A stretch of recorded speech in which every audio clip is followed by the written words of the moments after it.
कैसा पागलपन है ये? इच्छा सामने से इतने बड़े खतरे को बुलावा दे रही है। शांत सिपली शांत। कैसे शांत हो जाओ?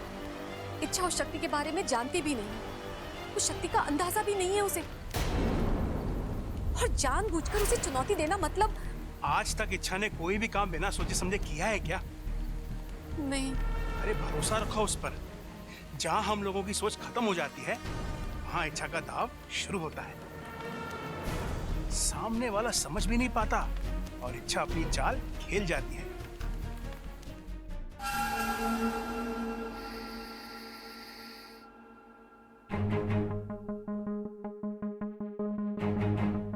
भाई रास्ता साफ है, छोटा जहाज भी कहीं दिखाई ना दे रहा है। चलो। कहाँ जा रहे हो? अरे टाइटैनिक चल, बीच में सर भाई को अंदर जाना, चल। अंदर जाना मना है। अरे अपू बेटा तू देख ना राके, भाई ने हेलमेट पहन रखा है। अब ना भाभी भाई का चेहरा देख पाएंगी ना भाई भाभी का। चल हट बीच में से। अरे लेकिन पापा की आंखें तो खुली है ना। अरे बस इतनी सी बात। भाई की आंखों में पट्टी बांध देंगे हम। आंखों पे पट्टी बांध के पापा मम्मी की मेहंदी कैसे देखेंगे? हंडी? अरे अपू हंडी देखनी होती तो यहाँ क्यों आता, रसोई में जाता ना। अरे भाई घर की हंडियों में किसको इंटरेस्ट है? आपको अच्छी अच्छी हंडियां देखनी है तो मार्केट में नए नए डिजाइन की हंडियां आई हैं, चलो। अरे पापा मैं हंडी की नहीं मेहंदी की बात कर रहा हूँ। आंखों पे पट्टी बांध के आप मम्मी की मेहंदी कैसे देखेंगे? जवाब दे। भाई ये बात तो मैंने सोची ना। ओ भाई आप एक काम करो, आप भाभी के कमरे में ना गर्दन झुका के चले जाओ, भाभी की मेहंदी देखकर वापस चले आना। चने खाना? अरे चने खाने का समय ना है अभी तो मुझे सिर्फ ममता की मेहंदी देखनी है। अरे चने खाने को ना कह रहा हूं मैं कह रहा हूं वापस चले आना। चलो अभी अंदर। नहीं, मैंने कहा ना नहीं मतलब नहीं। दादी ने पापा को मम्मी के बचाने से मना किया ना। अरे टाइटैनिक तू समझ ना रहा है, दादी ने कहा है चेहरा देखने से पति पत्नी के बीच में दीवार खड़ी हो जाती है, हाथ देखने से कुछ ना होवे। चलो भाई।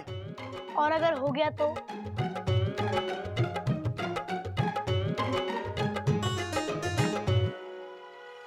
और अगर हो गया तो?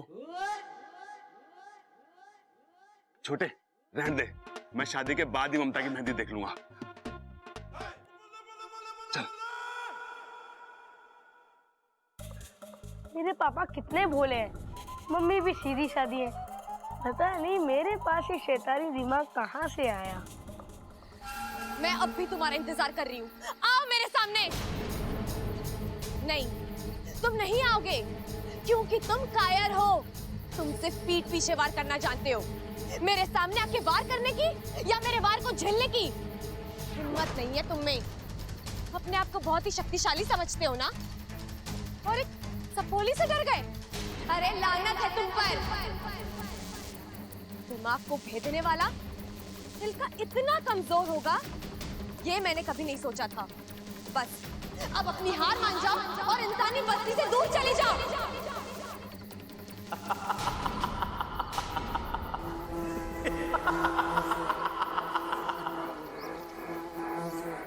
जो हार जाए वो बुद्धिराज नहीं। कौन हो तुम और क्या चाहते हो मुझसे? तुम्हारा विनाश।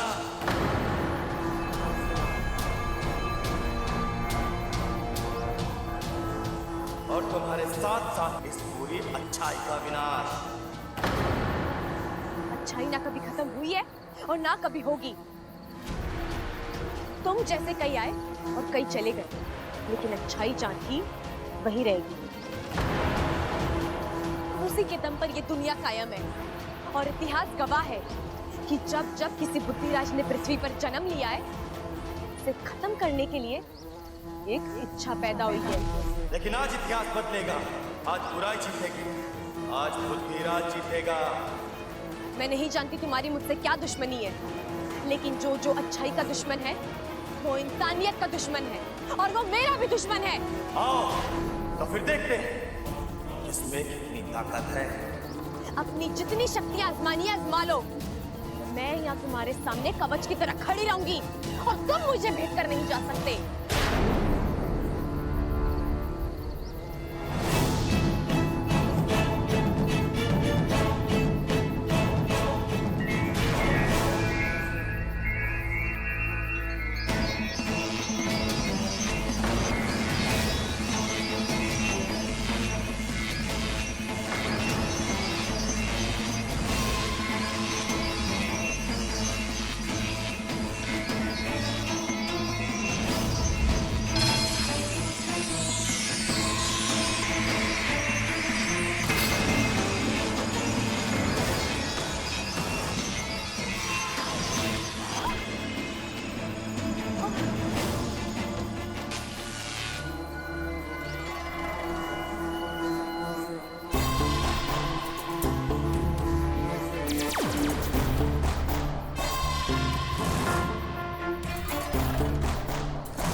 बचाओ।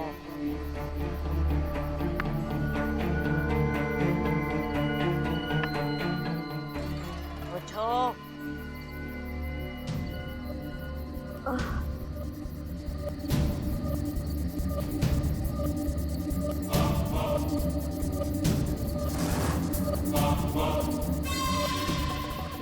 ये शक्ल तो कुछ जानी पहचानी सी लग रही है। कहाँ देखा है मैंने इसे?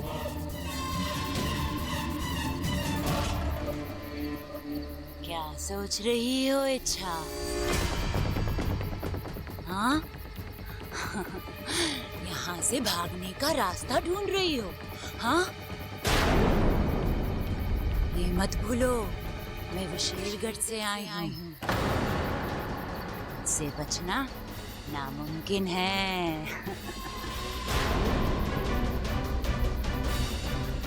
मुझे छेड़कर तुमने बहुत बड़ी गलती की है। अब इसका अंजाम तो तुम्हें भुगतना ही होगा। मैंने किसी को नहीं छेड़ा है। मैं सिर्फ मेरे घर को, मेरे अपनों को और मेरे नागिस्तान को बचाने की कोशिश कर रही हूँ। नहीं बचा पाओगे उन्हें। मैं सब खत्म कर दूंगी। मेरी ताकत तो तुम देख ही चुकी हो। एक ही बार में तुम्हें धूल चटाती। अरे तुम्हारी तो कोई औकात ही नहीं है मेरे सामने। तुम क्यों कर रही हो ये सब? नागिस्तान ने क्या बिगाड़ा है तुम्हारा? नागिस्तान, नफरत है मुझे नागिस्तान से, वहां के नामों से। नागिस्तान के नाग प्रजाति पर कलंक है। एक और, हम पूरी दुनिया पर दहशत फैलाना चाहते हैं, राज करना चाहते हैं, और तुम?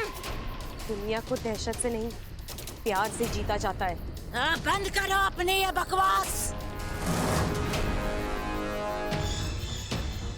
अगर मैं चाहूं तो तुम दोनों को अभी इसी वक्त नागोमी देव के पास पहुंचा सकती हूँ, लेकिन मैं ऐसा करूंगी नहीं इच्छा।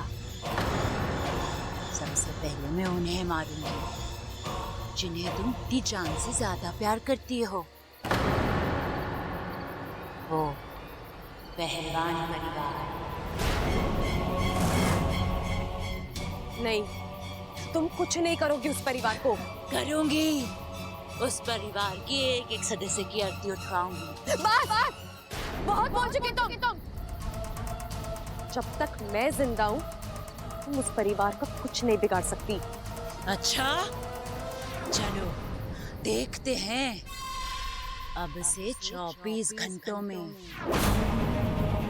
बुद्धिराज उस परिवार के एक एक सदस्य के दिमाग पर वार करेगा, उन्हें कमजोर कर देगा, पागल कर देगा उन सबको, और फिर मैं उन्हें खत्म कर दूंगी। ऐसा कुछ नहीं होगा। मैं तुम्हें तुम्हारे इन मंसूबों में कभी कामयाब नहीं होने दूंगी।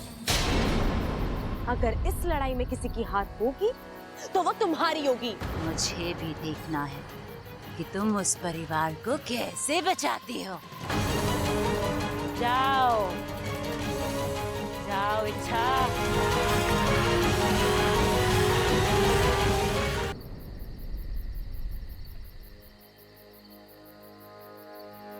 उफ, जिसका डर था वही हुआ।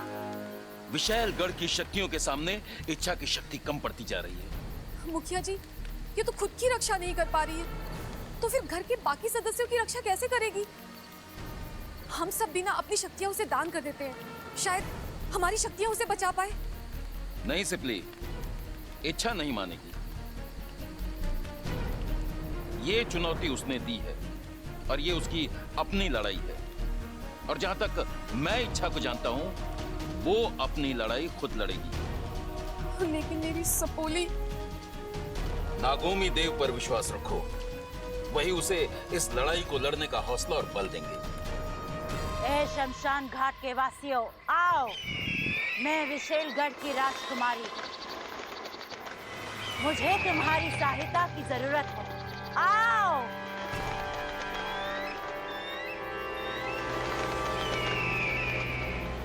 अभी इसी वक्त विशेलगढ़ जाओ, मेरा एक संदेशा पहुंचाओ। हम बहुत जल्द नागिस्तान पर हमला करने वाले हैं। वहां के एक एक नाग को कुचलकर नागिस्तान की हस्ती मिटानी है। सबसे कह दो अपनी शक्तियों के साथ तैयार रहे। हमें नागिस्तान में विशेलगढ़ का निर्माण करना है। जाओ, जाओ। विशैली, ये कौन सा खेल खेल रही हो तुम? अच्छी खासी वो इच्छा हमारे हाथ आई थी, उसे तो उसी वक्त मार देना चाहिए था। मुझे छोटी छोटी खुशियां बटोरने का कोई शौक नहीं है। मैं नागिस्तान पर हमला करूंगी और जीत का जश्न मनाऊंगी। लेकिन इच्छा के साथ तुम्हारी चुनौती, उसका क्या उद्देश्य है? अगर मैं इच्छा के गले पर तलवार भी रख दूं, तब भी वो मुझे नागिस्तान का पता नहीं बताएगी।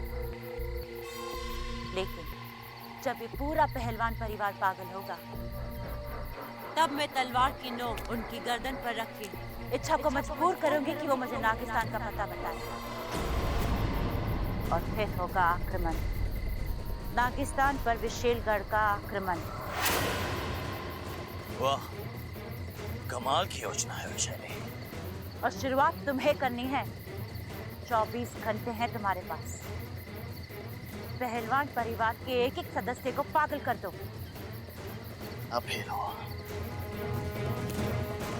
और मेरा पहला शिकार होगा वो बबल। नहीं, बब्बल नहीं, कोई और शिकार ढूंढो। और जब तक मैं ना कहूं, बब्बल पर हमला मत करना, समझे?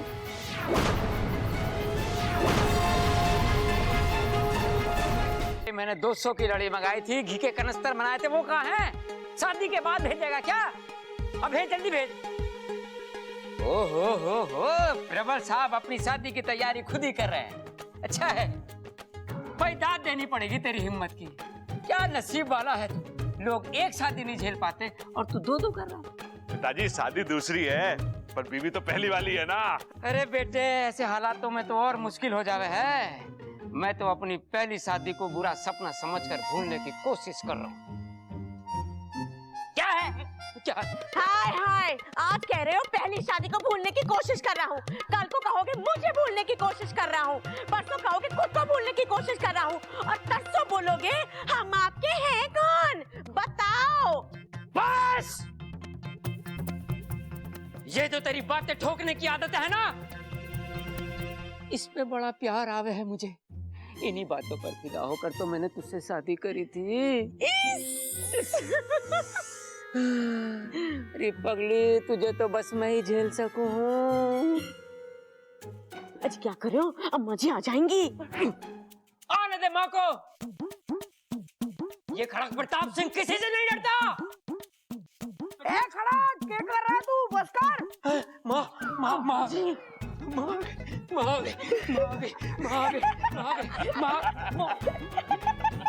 चुप रहो। तुम लोग हंस क्यों रहे हो?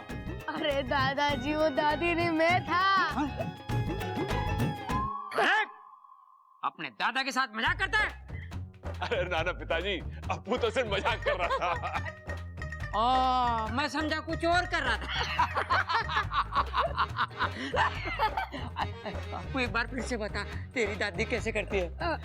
ए छोरा, क्या कर रहा है तू? बस कर।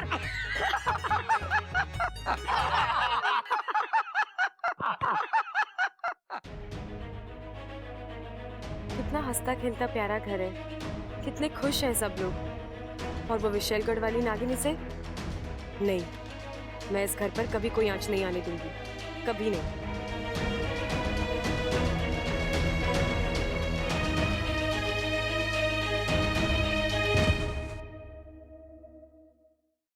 साथिया,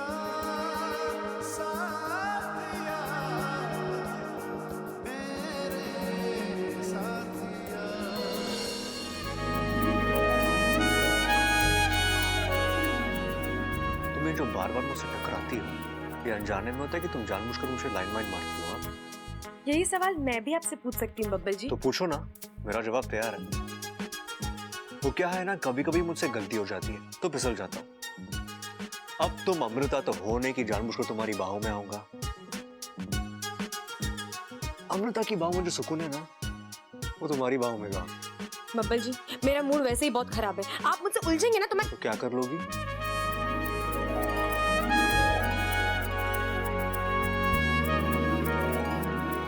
आपको डस लूंगी। नागिन हो क्या? हाँ, जहरीली नागिन हूँ। मुझ पर जहर नहीं, सिर्फ प्यार काम करता है। वैसे तुमने अमृता को कहीं देखा है? क्यों? आपकी जेब में नहीं है क्या? और रखने का इरादा भी नहीं है। वो क्या है ना, भगवान ने इतना बड़ा दिल दिया है तो सोच जहाँ रखना है रखिए, मेरी बला से मुझे कोई फर्क नहीं पड़ता। अरे अमृता, तुम कहाँ थी? तुमने तो कहा तुम्हें कोई फर्क नहीं पड़ता, झूठी।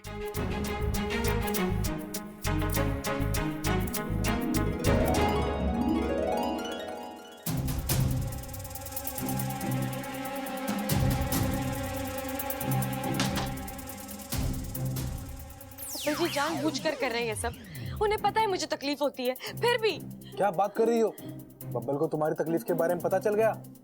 तुमने उससे बुद्धिराज के बारे में तो नहीं बताया? अरे वाकू, मैं इस तकलीफ की बात नहीं कर रही हूँ। फिर और कौन सी तकलीफ है तुम्हें? छोड़ वो सब, फिलहाल हम ये सोचते हैं कि हमें उस विशैलगढ़ की नागिन और बुद्धिराज से कैसे निपटना है। ये चुनौती आसान नहीं है इच्छा। मैं जानती हूँ, हम जिससे लड़ रहे हैं वो एक भंवरा है, एक ऐसी शक्ति जिसकी किसी भी चाल का हमें कोई अंदाजा नहीं है। सालों पहले मुखिया जी ने मुझे एक धूमकेतु की कहानी सुनाई थी, जो कभी भी कहीं से भी प्रकट हो सकता है। ये बुद्धिराज भी उसी धूमकेतु की तरह, जो अचानक भन्नाता हुआ आएगा और किसी के भी दिमाग को भेद देगा। कैसे रोकोगी इसे तुम? मैं इस शक्ति को रोक पाऊं या ना पाऊं, लेकिन इस घर के लोगों को खतरे से आगाह तो कर सकती हूँ ना। और मैं ये सोच रही हूँ कि मैं इनको बोलूंगी क्या।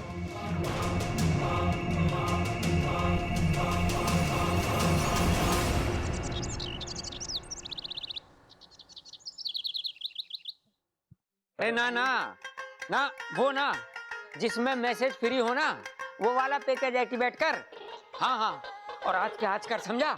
हाँ। अरे नाश्ता ठंडा हो रहा है। अरे माँ, मैं सोच रहा था कि सबको फोन पे ही नहीं होता दे देते हैं। सही कह रहा है तू, कार्ड छपाने का समय कहाँ है हमारे पास, शादी जो सर पर खड़ी है। हाँ। अच्छा सुनिए सुनिए, मुझे आप सबसे एक बहुत जरूरी बात करनी है। क्या बात है छोरी, तू तो बड़ी टेंशन में लग रही। टेंशन वाली तो बात है अंकल जी, मैंने अभी अभी टीवी पे देखा है, हमारे गांव में एक जहरीला भंवरा दिखा है, और जब वो इंसान को काटता है तो उसकी जान ही निकाल लेता है। शान? अरे पहलवानों की शान इतनी सस्ती ना है कि कोई भी हरा गहरा कम कर दे।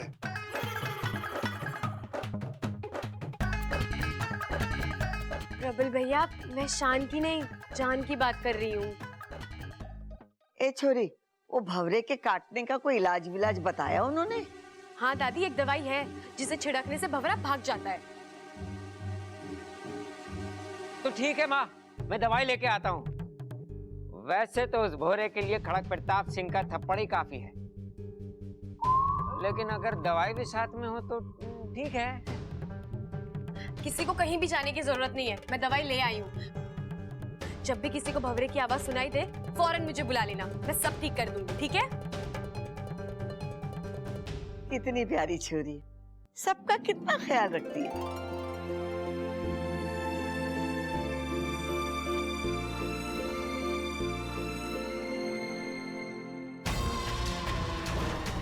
कोशिश तो तुम्हारी अच्छी है अच्छा, लेकिन इसका कोई फायदा नहीं होगा। अब बुद्धिराज के कहर को तुम नहीं रोक पाओगे।